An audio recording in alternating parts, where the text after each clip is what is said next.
How much do you trust your intuition? Because in this video, we're going to put it to the test. My name's Vanessa Somuayina, and I'd like to welcome you to the first episode of Truth or Tale. So I've got 3 bizarre and mysterious stories prepared for you. From a toxic love story gone wrong to an Alaskan enigma, and lastly, the story about a strange disappearance. And at the end of this video, I will reveal to you which stories are true and which stories are just spooky tales that never actually happened. So while relaxing, having a little cup of tea, a snack, maybe you're commuting to work or you're kind of bored at school, hey, I'm not judging. Make a little mental note after listening to each one of these stories about which one you think is true and which one you think is actually just a fictitious tale. And of course, don't forget to let me and the rest of the unicorn family know below in the comment section how many of these that you got right and where you were maybe led astray. Spoiler alert, remember, in order to truly test your intuition, don't look at the comment section until the end of the video. So our first story, our warm-up story, is all about a crazy twisted romantic relationship between a man named Ken and a woman named Jackie. And this love story deals with such a twisted turn of events that you'll probably have no other choice than to listen to your intuition to discern whether this is true or in fact just a tale. So Jackie was a stunning 22-year-old young woman living in New York when Ken first laid eyes on her. The dark-haired, petite Bronx beauty was often compared to starlet Elizabeth Taylor, and she turned heads wherever she went. She was truly stunning. Ken was absolutely smitten by Jackie's beauty and demeanor, and in his mind, he had to have her. For Ken, it was love at first sight. Jackie was born on the 23rd of February 1937 in the Bronx. Her parents got divorced when she was still pretty young, and she was raised by her mother, her aunt, and her grandmother. Jackie graduated high school, and when she met Ken, she was working as a secretary at an air conditioning dealership. Ken tried everything to woo Jackie and to win her over. He was 10 years older than Jackie and a sophisticated lawyer. He sent her gifts such as flowers and took her to some of the most exclusive spots in Manhattan for dinners, drinks. He even organized dates for the two, driving her around in his baby blue Cadillac. Now, this may seem like the perfect love story. However, shortly into their relationship, Jackie found out that she was in fact not the only woman in Ken's life, and that Ken was still married to another woman. Not only was the man married, but he also had a daughter, which he kept completely hidden from Jackie. Why do people do this? Why do they think they can get away with this? And as you'd expect, of course, Jackie was not a fan of this. That was a deal breaker to the young secretary, and she gave Ken an ultimatum.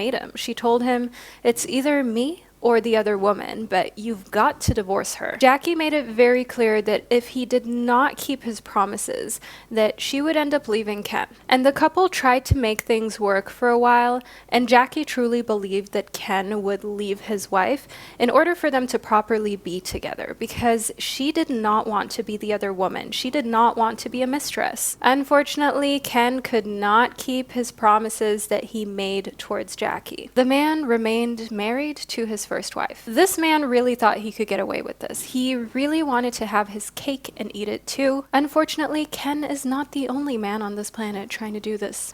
Red flag. And you know, Jackie was brought up in a very sheltered household. She did not want to be the other woman. So what she did is she stuck to her words. She eventually left Ken. And Jackie went on to do what any strong, self-respecting woman should do. She lived her best life. And that also included dating someone else. The new man that she took a liking to was Alan. He was everything that Ken was not. He was young, really fit. Alan was very handsome, a real snack, and a very simple man. But that didn't bother Jackie, because she was never with Ken because of what he could do for her, because he was this fancy, snazzy lawyer. She actually liked him, but she had standards for herself. And those standards included exclusivity. And I gotta say, I respect a woman who puts her happiness and her standards first, and of course, also her own internal peace. So Jackie seemed to be be really happy with her new boo, Alan, and everything was going amazingly well. The pair even got engaged to one another. It seemed as though she had left Ken in her past until one chilling day in June of 1959. Ken, the salty ex, hired 3 men, which he said were allegedly just supposed to beat her up. But the 3 men actually ended up throwing lye in Jackie's face, a chemical solution that left her permanently disfigured from that day onwards. Jackie even eventually went on to become permanently blind because of this attack that Ken, her ex-boyfriend, had ordered. So the moment from which that hazardous concoction touched Jackie's face, she would feel forced to hide behind these huge, thick, black glasses for the rest of her life. And for any of you who don't know what lye is, because I didn't know what it was, to be fair, this is the definition according to good old Wikipedia. Lye is a metal hydroxide traditionally obtained by leaching wood ashes or a strong alkali, which is highly soluble in water, producing caustic basic solutions. Lye has traditionally been used as a major ingredient in soap making. Solutions containing lye can cause chemical burns, permanent injuries, scarring, and blindness immediately upon contact. And the thing is that Ken denied ever having ordered the 3 men to throw lye in Jackie's face. He allegedly only ordered them to beat her up real good so that she would learn a lesson and I guess come back to him. I'm not quite sure what to call this intersection of apparently loving someone but also hiring 3 hitmen to harm them is. Feel free to leave suggestions in the comment section, I guess. I think it's actually called extreme jealousy and extreme insecurity, maybe. At the trial, almost 2 years later, Jackie said something really interesting. She said that Ken had made the following statement while they had their affair with one another. "If I can't have you, no one else will. And when I get finished with you, no one else will want you." Ken went to jail for 14 years, and during that time, he continuously tried to reach out to Jackie. He phoned her on many occasions, and he wanted to continue the relationship. So following the trial and the incident, Ken went to jail for 14 years, and during that time, his first wife actually divorced him, and he also got disbarred, which means that he couldn't continue working as a lawyer, and when he got out of jail, he actually worked as a paralegal. And while imprisoned, Ken was determined to continue the relationship with Jackie, who at the time was going through countless surgeries and countless hospital stays in order to try to save as much of her eyesight as possible and reconstruct her face to look as normal as it possibly could after this brutal and horrific attack. Ken was literally beyond obsessed with this woman. And I almost forgot to mention that Jackie's fiance actually left her after the attack. People speculate that it was just all too much for him and that he just simply couldn't cope with Jackie's new appearance and being there for her throughout this time of struggle with all of these surgeries. And in the meantime, Ken, of course, tried to just swoop right in. He was writing countless love letters to Jackie from prison, which I really wonder what he was writing in these love letters. "I'm sorry I ordered 3 hitmen on you. I love you and please take me back." He also called her countless times from prison in hopes of reconciliation, and he even promised to get her a blind dog once he was out. But now we're getting to the crazy, twisted, unbelievable part of the story. What happened after Ken was released from prison is absolutely wild and beyond belief. This is where you really need to start to think whether this is truth or tale. Upon his release, Ken proposed to Jackie on live television, and Jackie actually said yes. Ken and Jackie ended up getting married to each other. You heard me right. Jackie ended up marrying the man who was the single cause of her lifelong disfigurement that she now had to live with. This led to her becoming completely blind years after the attack. Even though Ken washes his hands of having anything to do with the severity of the attack, I think it's safe to say that Jackie's fate would have probably been different if Ken wasn't involved in her life. And probably the wildest part of the story is actually that the pair stayed married until 2013 when Jackie passed away at age 75. The two were married for more than 38 years. And over the years, Jackie actually defended Ken publicly on several occasions when he was actually called to trials involving accusations and cheating scandals that surrounded other women. The couple stayed together through all of this, truly honoring the whole "till death do us part" line in the traditional marital vows. Guys, what do you think about this unsettling story? Do you believe that this crazy romance truly happened and took place? Or is this all just a fictitious tale? It's up to you to decide. So watch until the end of this video to find out whether this first story was in fact truth or tale. Our second story is about a place called the Alaska Triangle, which is similar to the infamous Bermuda Triangle. The Alaska Triangle is an area in Alaska which connects Juneau and Anchorage in the south to a place called Utqiagvik or Barrow. Like most of Alaska, this is a very unforgiving type of wilderness within North America. Therefore, it's kind of unsurprising that people, cars, or even entire airplanes go missing in this landscape. In December of 2019, a young man named Gregory found himself in an impossible situation in the Alaskan Triangle. Gregory had been living in Juneau for several years, actually ever since he graduated college in 2015. His parents, however, were from the town of Anchorage, which is about 850 miles northwest of Juneau. Gregory was excited during the month of December because he wanted to come home to visit his parents that year. Gregory was known as a polite and dutiful man amongst the community. He enjoyed his engineering job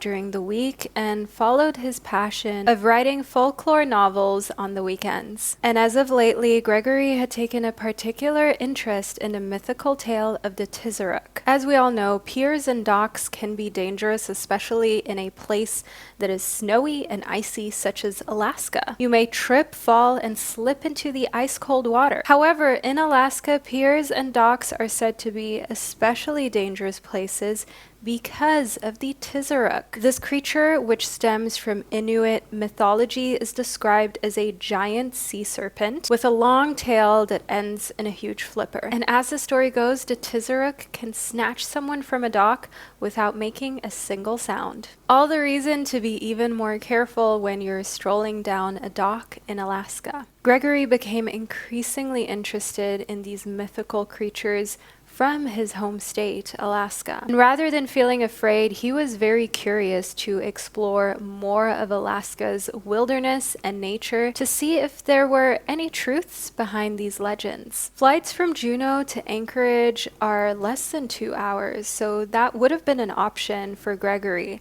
However, he decided to drive to his parents' place, and from Juneau to Anchorage, it's about 20 straight hours of driving, but Gregory was excited to not only get to his parents for Christmas, but also to enjoy the vast and untouched wilderness of Alaska. Gregory got in his car on December 22nd of 2019, and he began to slowly but surely make his way up to his parents' home. He decided that he would make the drive over in a day and a half, stopping at a motel at around 11 p.m., and then continuing his journey early the next morning, so he would be at his parents' place in the afternoon of the following day, which would have meant that Gregory would have arrived on the evening of the 23rd, just in time for Christmas. But I'm sure, as you can already sense, something went terribly wrong. The first 10 hours of the ride were fine. He had left Juneau on the 22nd of December before lunchtime, so it was still light outside for most of the drive. However, around 9 p.m.,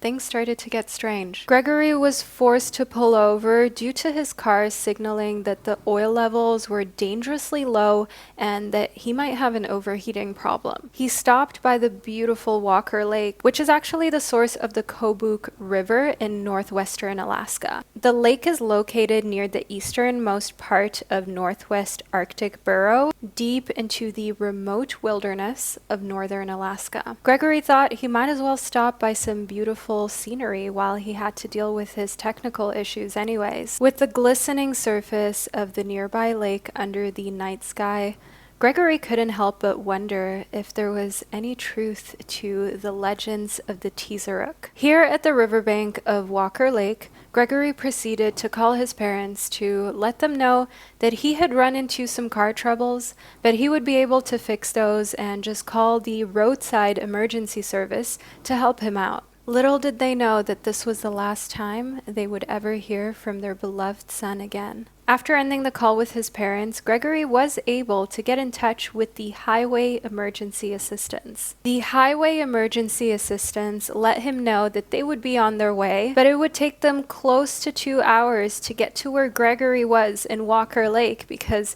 this is such a remote area. Gregory didn't mind. He was just happy to know that help was at least on its way. So all that was left to do was wait. And this is where our second story becomes highly unsettling. When the highway emergency service arrived at the scene, Gregory was nowhere to be found. His cell phone was left in the driver's seat of the car with the door wide open. His credit cards were complete, but his driver's license seemed to have been removed from his wallet. The engine of the car was still warm when the emergency roadside assistants arrived at the scene. The police were immediately notified about Gregory's disappearance, and the tireless search for the young man officially began. There were no clues that led any of the officers to believe that there was foul play involved. There were also no traces and no tire marks within miles from the scene. Gregory seemed to have just vanished into thin air, combing through the unforgiving North American wilderness for 6 days straight. The police department announced that the case was closed. There was no way that Gregory could have survived even a single night out here on his own. And there were no traces of any other people driving or stopping by near Gregory's location by Walker Lake. No tire marks other than Gregory's were found on the scene, and there were no reports from eyewitnesses. Gregory had been missing ever since without a trace. He never made it back to Anchorage to see his parents for Christmas. To this day, Gregory is reported as missing. What does your intuition say? Do you think that story 2 is true? And if so, how can we explain Gregory's missing driver's license? Because someone or something clearly made sure that this piece of information went missing. Do you think that the Teaseruk had anything to do with this? And do you think that the giant human-eating sea serpent that he had taken an interest in exists? Or is this just another mythological tale? But if some unknown creature does exist out there in the Alaska Triangle, do you think it would have anything to do with Gregory's disappearance? Or was Gregory simply the victim of a human crime? There's also the possibility that Gregory decided to go for a walk and simply got lost in the unforgiving wilderness. Do you believe this story could have happened, or is this just a completely fabricated tale? As promised, I'll reveal what truly happened at the end of this video. No doubt our stories are getting spookier and more bizarre. In this third and final story called Walking In and Never Leaving, your intuition is tested once again. You'll find out at the end of this episode whether this story is real or in fact just a tale. In the year 2006, 27-year-old Dale Ward was a medical student at the Ohio State University. He grew up in Ohio and he had 2 older brothers. He graduated from his local high school in 1977, and 6 years later he received a degree in microbiology from the Ohio State University. In the early morning hours of April 1st, Dale walked into the Ugly Tuna Saloon bar with his friend and roommate Stephen Fowler to celebrate the start of spring break and the end of a tough period of exams. He was scheduled to take a trip the following Monday to Miami with his girlfriend, Andrea Sutton. It was believed that Dale would propose to Andrea on this trip about 6 months after meeting her during his studies. By this point in the early morning hours of April 1st, Dale and Stephen had already had an eventful night and were most likely pretty inebriated. In an interview, Stephen professed that both he and Dale had been bar hopping, taking shots at all the bars that they stopped at. They began their night at the Ugly Tuna Saloon bar at around 9 p.m. This was after Dale had gone for a dinner with his father, who actually asked him to not go out after their dinner. However, Dale still wanted to go celebrate with his friend Steven, and after visiting a variety of different bars, they returned back for a final drink to the Ugly Tuna Saloona at about 1 a.m. And little did they know this would quite literally be Dale's final round. At around 1:55 that morning, closed-circuit CCTV footage shows Dale talking to two women just outside of the bar. There seemed to be nothing unusual about the interaction between Dale and the two young girls. Dale then proceeded to re-enter the Ugly Tuna Saloona establishment, going up the escalator and into the bar. When the establishment closed at about 2 a.m. that morning, his friend Steven tried to call him with no luck, so his roommate Steven decided to head home without him. No one heard from Dale for the entire weekend. His girlfriend Andrea tried calling him on several occasions that weekend, but with absolutely no luck. Dale never picked up the phone. And the following Monday, when they had scheduled their flight to Miami, Dale never showed up. He ended up never boarding the plane and missing his flight. And that's when his family decided to file a missing persons report. And what's really creepy and weird about this story is that an investigation found the cameras did not capture Dale ever leaving the bar. And what's even more puzzling about this is that at the time, there were no other publicly accessible exits or entrances to the Ugly Tuna Saloona. And also his friends that he was with that night, Steven, refused to take a lie detector test. This of course raised great suspicion in Dale's friends and family, especially as in this case, foul play could not be ruled out. And weirdly enough, the two women who Dale was last seen talking to were never even asked to take a lie detector test. In the following weeks after his disappearance, his girlfriend, Andrea Sutton, tried calling his phone on multiple occasions, but each time it went straight to voicemail. However, on one day, it rang 3 times, then hung up. The phone company operating his cell service says that this could have been a glitch. Or was this possibly a clue? The phone also pinged at a location 14 miles out of Columbus, but the exact location could not be tracked. Authorities, friends, and family are stumped by the disappearance of Dale Ward. No foul play was explicitly indicated, and Dale didn't seem to be running from anything. Furthermore, his phone and credit cards have not been used since then. Some speculated that Dale just simply needed space in order to recover from the recent death of his mother. However, he's been permanently missing since that night. Dale's father, Rick Ward, continued the search for his son after police failed to make any significant breakthroughs in this case. They did receive many tips from the public related to Dale's disappearance, but all of these tips and these leads ended up going cold. And when his father, Rick, consulted with a psychic,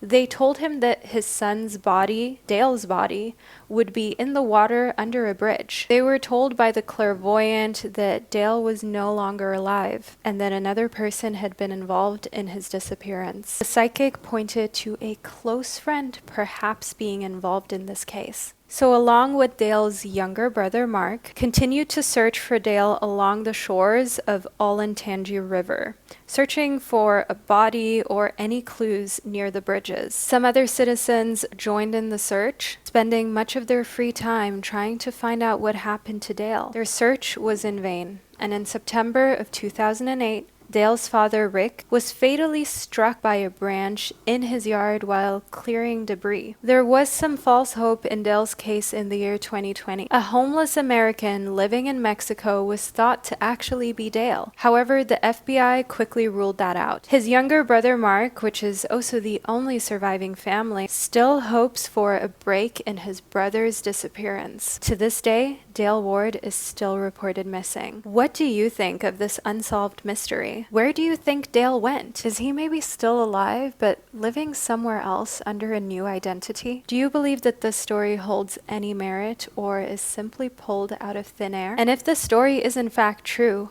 why do you think that it is that Dale's friend refused to take a lie detector test? After all, he was amongst one of the last people who saw Dale that night. Do you believe that the psychic that Dale's father consulted could have been right in this instance? Let's find out in the final reveal which one of these stories is truth and which is tale. My beautiful babies of the zodiac, I will now proceed to reveal which one of these stories are true and which is just a fictitious tale. Story 1, Love is Blind, the infamous love story gone wrong. This story is true and did actually happen. Did you guess it right? Let me know below in the comment section. I simply changed the names of the individuals involved. Their real names are Linda Riss Pugach, and Burton N. Pugach. I've also linked an article below in the description box if you would like to read up on this story in more detail. The pair were really married for more than 38 years after Burt was released from prison.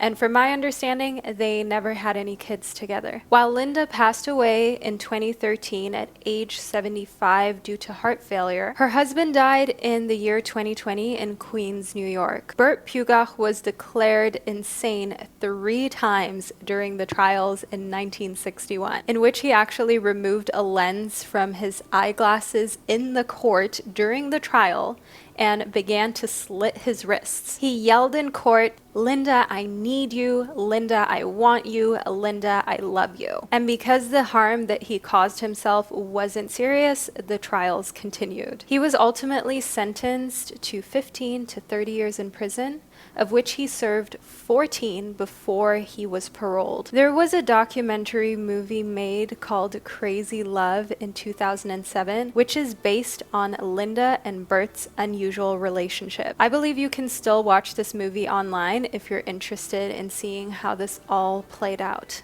Story 2, Lost Without a Trace. Believe it or not, the second story is completely and utterly fabricated. This is a tale. Did your intuition pick up on this? But there are some interesting truths that are woven into the story. The Alaska Triangle does exist. That is a real thing. So aside from the fictitious disappearance of the completely made up Gregory, all of the locations are actually real. These places do exist in Alaska. And while you may have heard of the Bermuda Triangle, the Alaska Triangle has a similarly spooky effect, with over 16,000 people going missing within the Alaska Triangle since the year 1988. That's more than twice the national average. And the rate of the bodies never recovered is even higher than twice the national average in the Alaska Triangle. This remote area is known for paranormal phenomena, vanishing airplanes, and alleged alien abductions.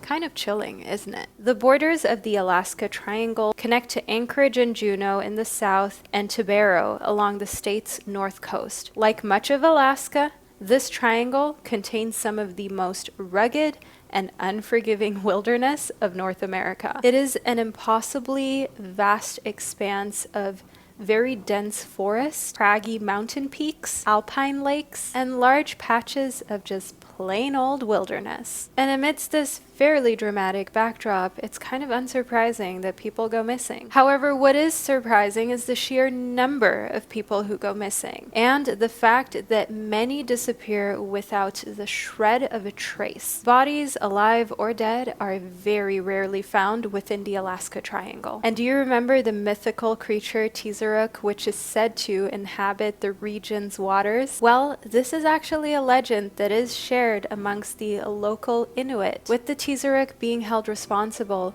for snatching people off of piers and boats, disappearing without making a sound or leaving a trace. This mythological creature is said to be a cross between a seal and a sea serpent, with people reporting that its head being over 6 foot long, which is equivalent to about 2 meters. Its tail is said to be flippered, but so far, the islanders, as well as the locals, are only said to have observed the neck of this mysterious creature when poking out of the water, so the rest of the form of this mythical creature is actually unknown and just speculation. These animals are said to be rare but nevertheless dangerous, as some of the local Inuit hunters are said to have had fatal run-ins with these mythical beings. The Tizaruk is more often reported from the bay, less so in the open ocean. Islanders claim to have been able to attract the mythical Tizaruk through the sound waves of tapping the insides of their boats. So while the story of Gregory is a tale, you can still take away some new knowledge about the Alaska Triangle and the mythological legend of the Tizaruk. Pretty crazy, isn't it? Let me know below whether you guessed that the story was just a tale. Last but not least, let's reveal story 3. Walking in and never leaving. So let's talk about the inexplicable disappearance of Dale Ward. Do you think the story really happened, or is it just a fictitious tale? Well, story 3 is in fact true. It really happened. From the Ugly Tuna Saloona, yes, this establishment was really called Ugly Tuna Saloona, to the psychic that his father consulted, everything is completely real except for the names. Those were swapped out. Dale's real name is Brian Schaefer, and he was born on February 25th, 1979, in Pickerington, Ohio. Brian truly did walk into the Ugly Tuna Saloona bar at roughly 2 a.m. on April 1st, and has been reported missing ever since. The police do have multiple theories surrounding the disappearance of Brian. However, they have declined to share those publicly. In March of 2021, the Ohio Bureau of Criminal Investigation released an age-processed photo of what Schaefer might look like at age 42, nearly 15 years after his sudden disappearance. How many of these stories did you guess right? Let me know below in the comment section whether your intuition allowed you to discern truth from tale today. I would like to thank you all for sharing this mystical time and space with me. I'm sending you love and hugs, and I'll speak to you in one of my upcoming videos.